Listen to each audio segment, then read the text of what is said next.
Hey everyone, welcome to the very first episode of the show. I'm really grateful you're here today. Genuinely.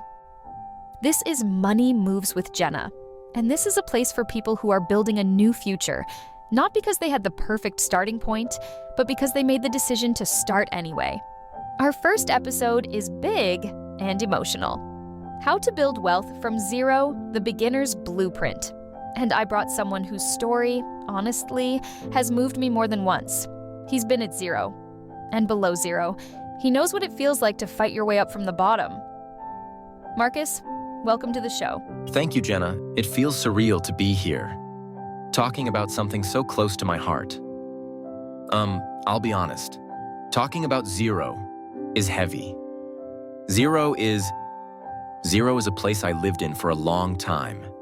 Not just financially, but emotionally, mentally, spiritually. Zero isn't just a number. Zero is a moment, a season, sometimes a whole chapter. But it's also the place where everything begins. Yeah, I felt that in my chest. And I think a lot of people listening are already feeling seen. Maybe for the first time. I want someone listening right now. The person who's afraid to even check their bank account. The person who keeps thinking, I'm so behind. I want you to hear this. You are not behind. You are beginning. And beginnings are powerful because they mean you still get to choose who you become. Yeah, that's exactly why we're doing this episode. All right, let's really sit in this for a moment. Because before the spreadsheets and the how to save and how to invest, there's something deeper. There's the emotional reality of being at zero. And Marcus, I want to start there because so many people feel shame, fear, embarrassment, even grief tied to money. Yes, those emotions. That's the real starting point. Zero isn't empty. Zero is full of feelings. It's waking up at 3 a.m. with your heart pounding because you're afraid to look at your bank balance. It's sitting in the parking lot outside your job, trying to breathe before going in. It's eating less so your kids or your siblings or your family can eat more. It's the humiliation of swiping your card and praying it goes through. It's the loneliness of feeling like you're the only one going through it. Yeah, I've lived those moments. Growing up in Southern Ohio, my mom stretched $20 like a miracle worker. You don't forget the sound of your mother sighing in the grocery store line as she quietly removes an item from the cart. That stays with you? It does. And when you grow up with that kind of financial trauma, it shapes your identity. You don't just learn to survive. You learn to expect struggle. And sometimes, you start believing you deserve it. That's heartbreaking, but it's so real. Yeah, and that's why building wealth from zero isn't only about dollars. It's about healing. It's about rewriting your story. It's about telling yourself, I deserve stability, I deserve peace, I deserve options. Before we go to the next section, I want to ask a question. A vulnerable one. Did you ever feel ashamed? All the time. Shame clung to me like a shadow. I felt embarrassed buying groceries with a nearly empty account. I felt small sitting in front of bill collectors. I felt stupid every time I fell behind. But here's the turning point. Shame grows in silence. It dies in truth. The moment I told myself the truth. I am struggling, but I am not a failure. Things began to shift. Thank you for being that honest. Someone listening needed to hear that. Let's talk about survival mode. Because survival mode is loud. It screams, possibility, whispers. How does someone in survival mode start hearing the whisper of possibility again? Survival mode is like being underwater. You're holding your breath, trying to reach the surface, but life keeps pushing you back down.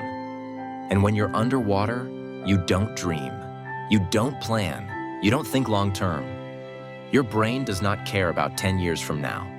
It just cares about today. About the next hour, maybe the next meal. Yeah, I think a lot of listeners are nodding right now. To hear possibility, you have to create even the smallest pocket of stillness. Sometimes that's 10 minutes alone in your car. Sometimes it's a walk. Sometimes it's crying in the shower. Whatever breaks the cycle, even briefly, gives your brain space to imagine something different.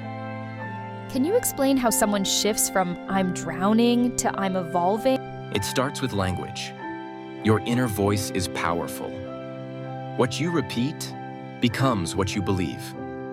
When I was broke, I kept telling myself, "This is just my life. I'll always struggle." And for years, my life matched that sentence. Then I changed the words, even though it felt fake. I said things like, "I'm learning something that will save me. I'm becoming someone strong. I'm building wealth, even if I can't see it yet." That's emotional discipline. That's self-mothering, self-fathering, self-coaching, all at once. Exactly. It's parenting the version of you who didn't get the financial guidance they deserved. Let's take a moment of silence.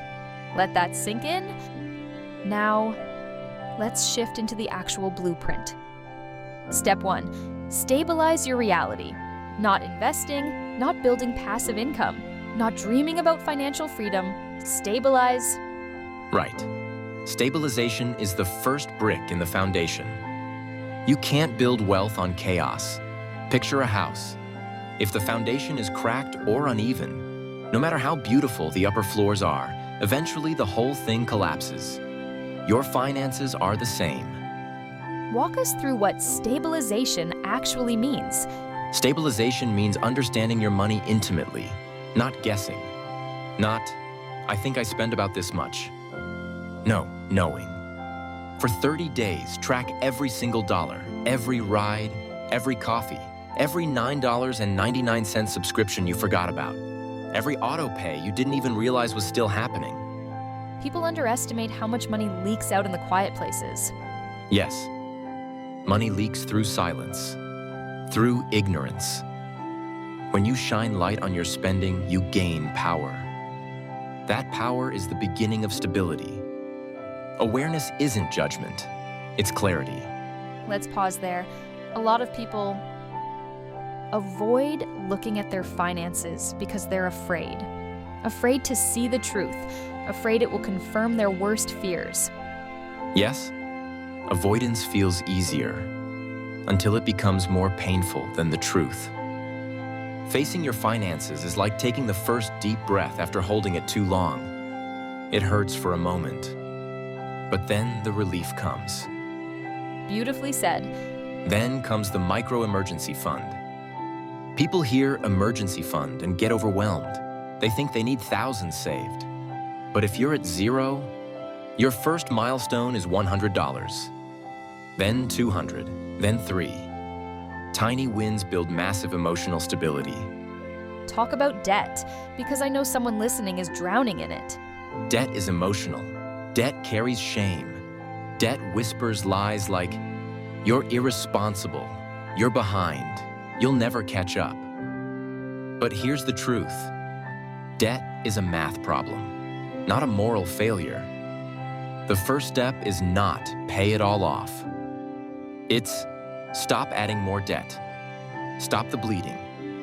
Then build small, consistent payments. Even $20 a week creates momentum. Now, this is where the emotional work meets the financial strategy. Step 2, skills. Because skills are how you escape survival mode. Yes, skills are the engine of wealth. Not saving money, not budgeting, not cutting coupons. Skills. And yet, the number one thing I hear is, "I don't have skills." That's not true. Everyone has skills. They just don't recognize them as valuable. Maybe you're great with kids. Maybe you're organized. Maybe you explain things clearly. Maybe you're patient. Maybe you can fix things. Maybe you've been through trauma and learned resilience. That's a skill. But because life didn't label it as a career skill, you think it's nothing. It's not nothing. It's the raw material for something meaningful. Let's list some high-income skills someone can learn today. Free. Copywriting, digital marketing, basic coding, video editing, graphic design, social media management, sales. customer support, freelance writing, UX research, podcast editing, virtual assistants. That is such a wide range. It is. And anyone can pick one and start learning today. On YouTube, on free online courses, on community college sites that have free modules. There are more free learning resources today than any generation before us. We got a listener question from Chicago. They ask, how do I pick a skill when everything overwhelms me? You pick the skill you're willing to be bad at for 30 days. Because that's the real test. If you can survive the embarrassment, the awkwardness, the mistakes, that's the skill that will likely transform your life. That's powerful. It's true. Your future is built on the skills you're willing to learn when you look foolish. Let's leave a moment of silence there. All right, let's move forward. Because once you stabilize and start building skills, something shifts inside you. Something subtle at first, but powerful. You start seeing possibilities where before you only saw obstacles. But then comes the part that scares a lot of people, making money from those skills. Yes, this is where identity begins to change. When you make your first dollar from something you created, not from a boss, not from a paycheck, but from you, it hits different. It hits your soul. It tells you, you can create value. Let's go deeper into that. You say the first step to building wealth is earning your first $100 from a skill.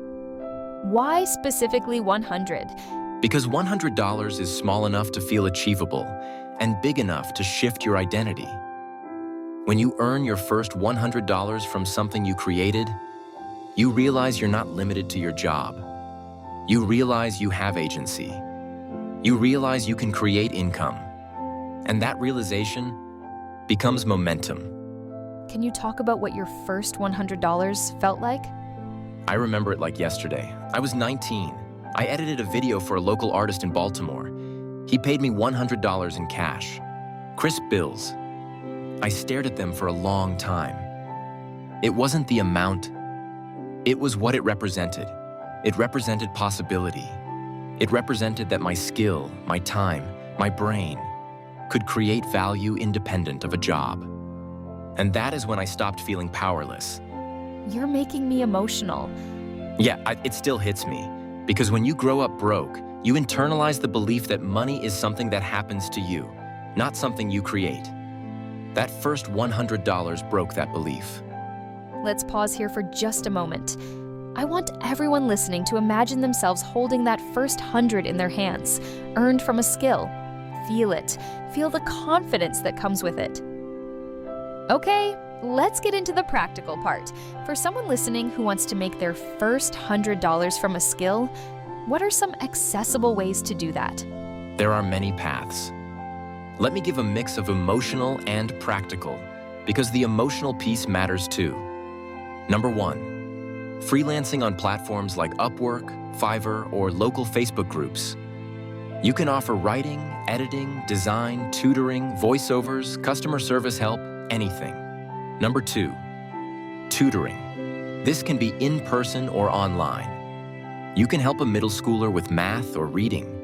You can help someone learn English. You can help someone study for a test. Number 3, pet sitting or dog walking. Huge demand in most US cities. Number 4, social media help for small businesses. Local coffee shops, bakeries, salons, gyms. They are always looking for help managing their pages. Number 5, selling digital templates, resumes, planners, invoices, anything simple. Number 6, delivery driving. Not glamorous, but effective. Let me pause you. For someone listening who is saying, I have social anxiety, or I'm an introvert, what are some quiet solo ways to earn? Great question. There are many.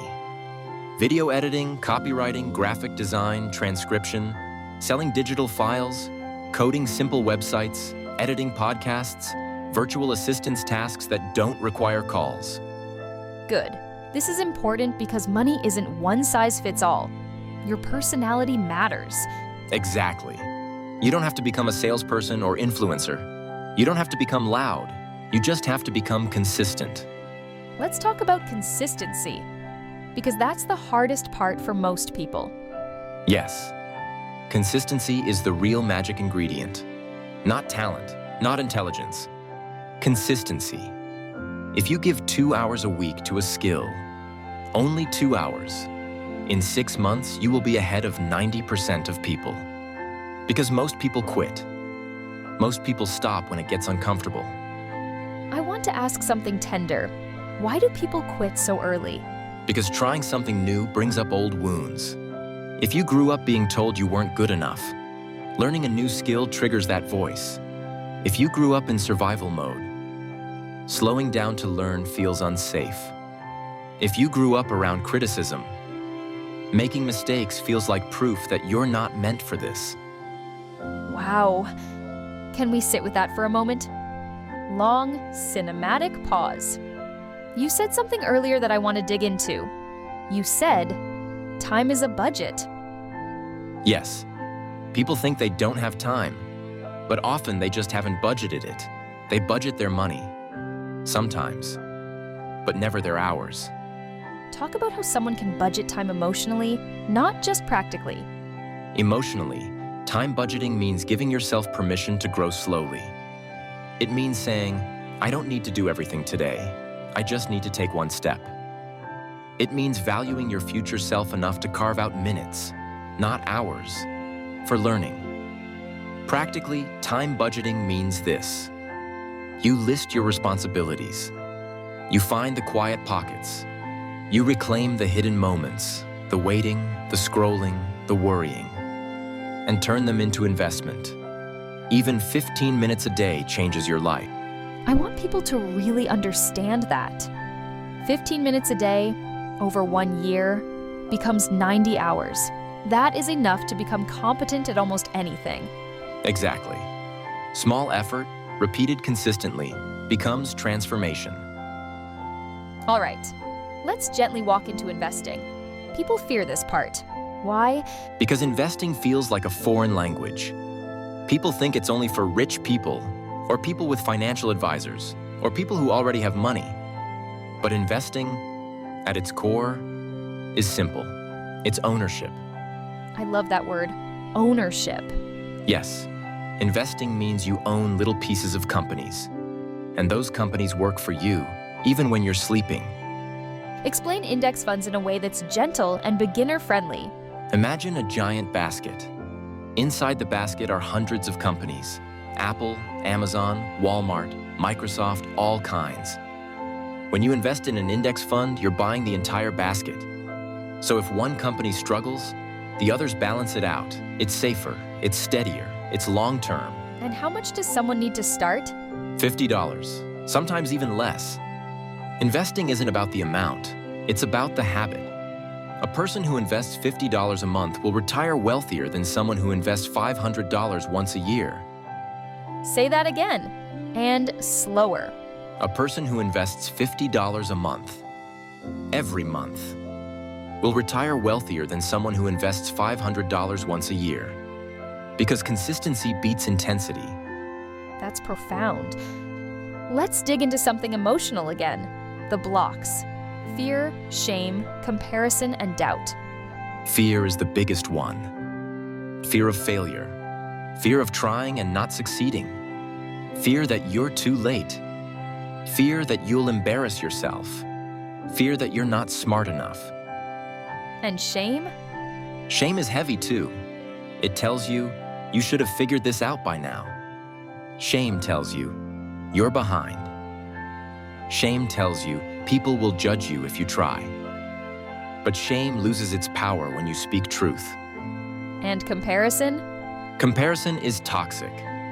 We see someone making $10,000 a month online and think we're failing.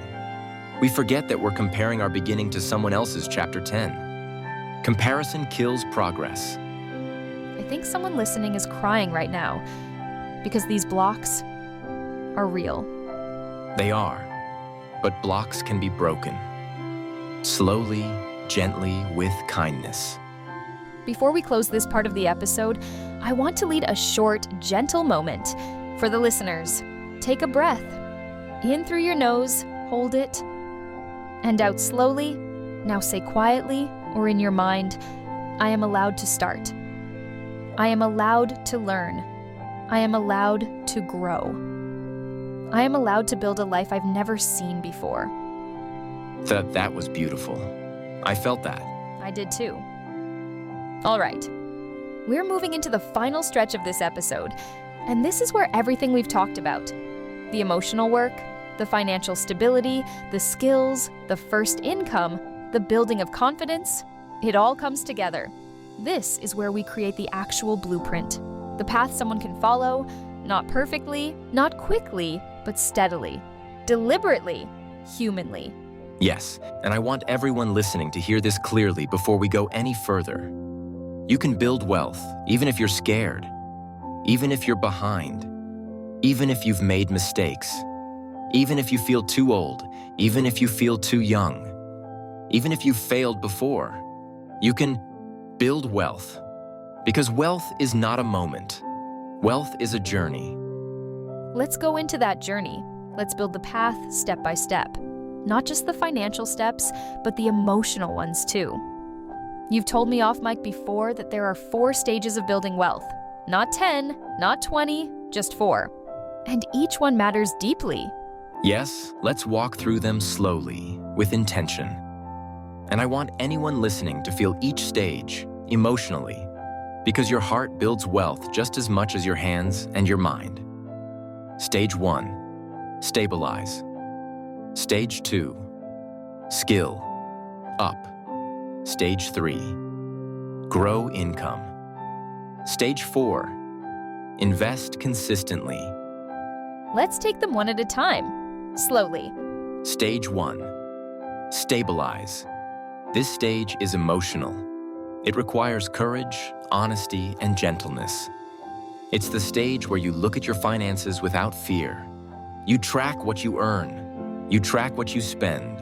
You stop new debt. You build a micro-emergency fund, even if it's just $100 at first. And even that tiny emergency fund creates a psychological shift. It tells your brain, we're not drowning anymore. Exactly. Stabilization isn't sexy. It's not flashy. It won't impress anyone on Instagram, but it's the foundation of everything. Let's leave a few seconds of quiet here to honor the courage it takes to stabilize. Okay, stage 2, skill up. This is the creative stage, the curious stage, the stage where people learn who they can become. Yes, this is the rebirth stage. Because when you learn a new skill, you meet a new version of yourself. Skill building is emotional because it brings up vulnerability. It makes you feel like a beginner again, like you're clumsy, like you're not good enough. But that's exactly what growth feels like. Yes. People think growth feels like confidence, but growth often feels like awkwardness. Exactly. Real growth feels uncomfortable. It feels like fumbling through a dark room before you find the light switch. What's the most important thing someone should remember while building a skill? That mastery is not the goal. Progress is. In the beginning, you don't need to be great. You just need to be willing. Willing to try, willing to learn, willing to feel awkward, willing to make mistakes, willing to keep going. Say that last part again. Willing to keep going. That's the secret. Let's move to stage 3, growing your income. This stage is exciting but intimidating because it's not just about money. It's about identity. It's about believing I can earn more. That mindset shift alone is massive. Let's get practical again. How does someone grow their income from a skill? First, make your first $100. That's your starting line. Then, repeat the process. Turn 100 into 200, 200 into 300. Then take on more clients or raise your rate. You build confidence by building evidence. And time? What if someone truly feels too busy?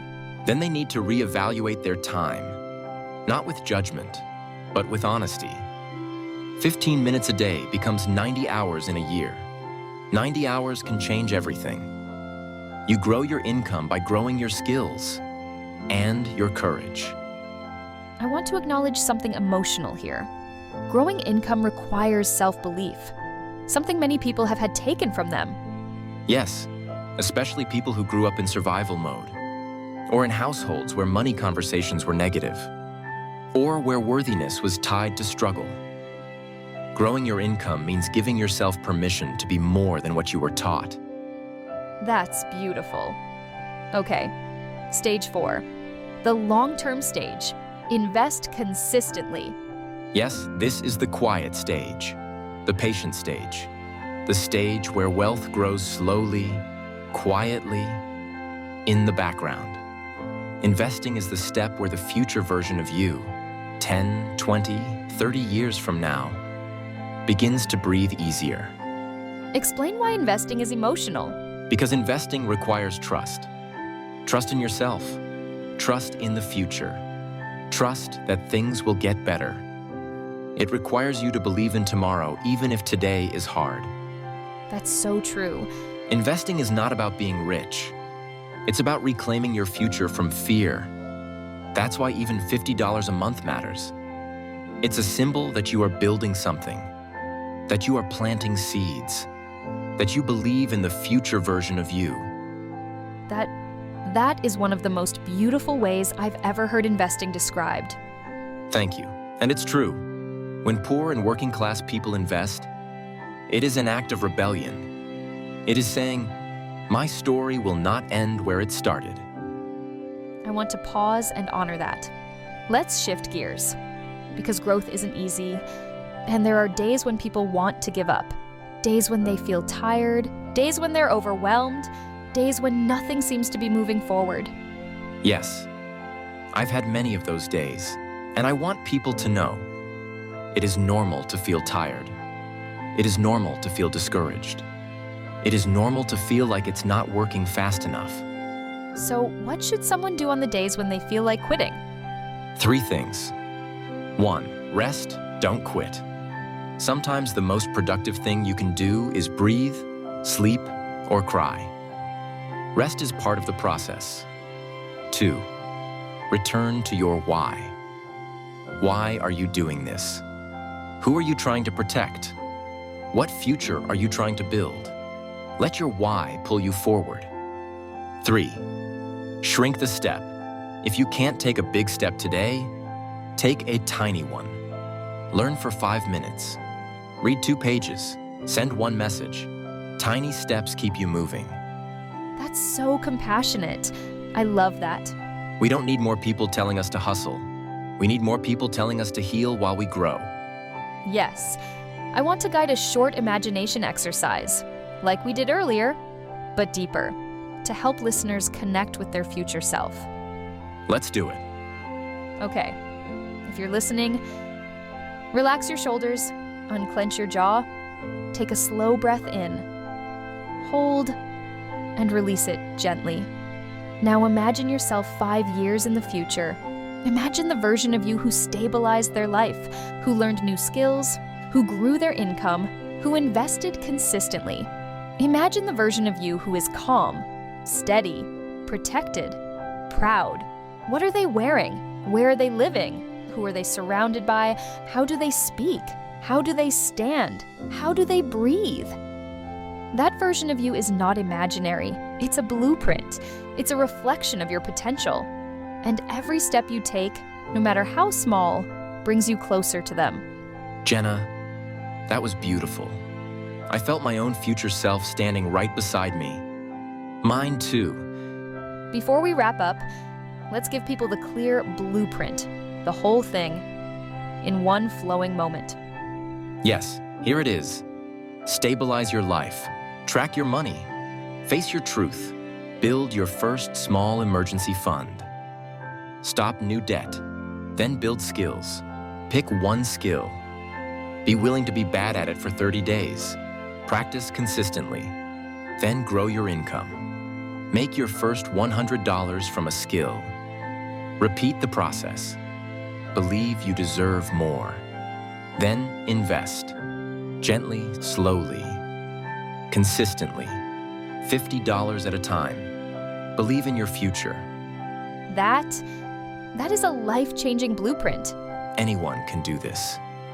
Even if you're scared, even if you feel behind, even if you feel lost, You can do this. You can build wealth. You can build peace. You can build stability. You can build a life you are proud of. Let's pause to honor the beginning someone is taking today. Marcus, thank you. Thank you for your vulnerability, your honesty, your heart, your story, and your wisdom. Thank you, Jenna. This conversation meant more to me than I can say. To everyone listening, thank you for joining us for the very first episode of Money Moves with Jenna.